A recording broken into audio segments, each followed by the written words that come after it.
Shalom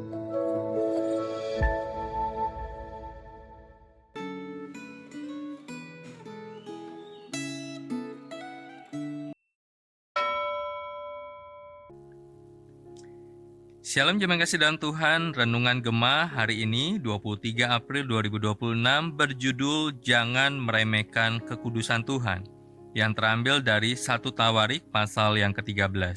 Mari sebelum kita merenungkan firman, kita berdoa kepada Tuhan. Tuhan, kami rindu firman-Mu mengingatkan, menegur, menuntun hidup kami. Karena itu biarlah firman yang kami baca, renungkan, biarlah Roh Kudus menolong kami untuk melakukan kebenaran firman Tuhan di dalam hidup kami. Di dalam nama Tuhan Yesus kami berdoa dan bersyukur. Amin. Saya akan baca ayat yang ke-9 dan 10 untuk setiap kita. Ketika mereka sampai ke tempat pengirikan Kidon, Uza mengulurkan tangannya memegang tabut itu. Karena lembu-lembu itu tergelincir, murka Tuhan pun menyala-nyala terhadap Uza. Ia menewaskan Uza karena telah mengulurkan tangannya ke tabut itu. Demikianlah ia mati di sana di hadapan Allah. Jemaat kasih dalam Tuhan, setelah menjadi raja dan berdiam di Yerusalem, Daud menjadikan kota itu sebagai pusat pemerintahan dan juga ingin agar kota itu menjadi pusat keagamaan umat Israel. Daud yang selalu hidup berpusat kepada Allah ingin bangsanya menjadikan Tuhan pusat hidup mereka. Sejak zaman Eli, tabut Allah tidak berada di tempat yang seharusnya di dalam kemah suci, tetapi di rumah biasa, rumah Abinadab di Kiryat Yearim. Oleh karena itu, Daud ingin memindahkan tabut itu ke Yerusalem. Akan tetapi ketika tabut itu dipindahkan, terjadi peristiwa yang sangat mengejutkan.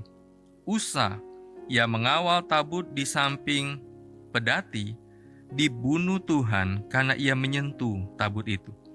Padahal tindakan spontan itu dimaksudkan untuk mencegah tabut itu jatuh ke tanah. Menewaskan Uza adalah tindakan Tuhan yang drastis dan mengusik rasa keadilan Daud. Kita cenderung berpikir bahwa Tuhan itu terlalu kejam karena membunuh Uza yang memiliki niat baik menjaga tabut. Akan tetapi, sebenarnya Tuhan marah sejak awal proses pemindahan itu.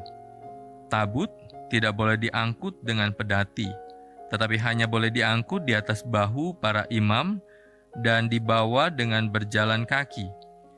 Niat Daud dan umat Israel baik. Mereka ingin memindahkan tabut ke tempat yang layak.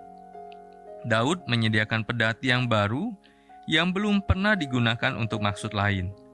Daud dan rakyat menari-nari sekuat tenaga sebagai wujud sukacita saat memindahkan tabut. Akan tetapi, bukan hal seperti itu yang dituntut Tuhan. Bagi Tuhan, mendengarkan dan mengindahkan firman Tuhan lebih baik daripada mempersembahkan kurban. Itu yang kita bisa baca di dalam 1 Samuel 15 ayat yang ke-22. Peristiwa ini mengingatkan bahwa kekudusan Tuhan tidak boleh diremehkan. Sesudah kembali dari pembuangan dan bait suci sudah dibangun kembali, mereka dapat beribadah kembali dengan cara yang benar dan selayaknya.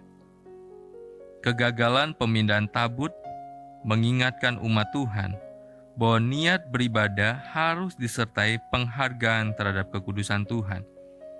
Pada masa kini, niat sebagian orang yang datang mengikuti kebaktian bukan terutama untuk menyembah Tuhan, melainkan untuk menikmati ibadah. Mereka ingin mendapatkan pengalaman rohani yang menyenangkan jiwa atau emosi. Mereka ingin mendengarkan khotbah yang memuaskan telinga, yang cocok dengan pemikirannya. Bukan khotbah yang benar, yaitu khotbah yang mengajar, menegur, dan memperbaiki kesalahan. Ibadah yang berpusat pada diri sendiri bukanlah ibadah yang memuliakan Tuhan. Ibadah yang seperti itu merupakan gimik yang sia-sia di mata Tuhan. Ibadah seperti apa yang biasanya Anda ikuti? Apakah Anda memilih ibadah yang menyenangkan hati Tuhan atau yang menyenangkan hati Anda? Mari kita berdoa. Tuhan, biarlah kami ketika menyadari bahwa kami diselamatkan oleh Allah yang kudus. Kami sungguh-sungguh menghormati kekudusan Tuhan, dan kami sungguh-sungguh mengarahkan hati dan pikiran kami kepada Tuhan, baik dalam kehidupan keseharian kami maupun dalam kehidupan ibadah kami. Biarlah kami terus terarah kepada Tuhan yang kudus itu, sehingga ibadah yang kami lakukan berkenan di hadapan Tuhan. Tuhan, kami tahu kami tidak sempurna, banyak hal yang menjadi kekurangan kami, tetapi biarlah Allah menolong dan memproses kami, mengingatkan, dan terus mendidik kami. Terima kasih Tuhan, di dalam nama Tuhan Yesus kami berdoa dan bersyukur. Amin. Senantiasa jaga iman kita, senantiasa jaga imun kita, Tuhan Yesus memberkati kita. Amin.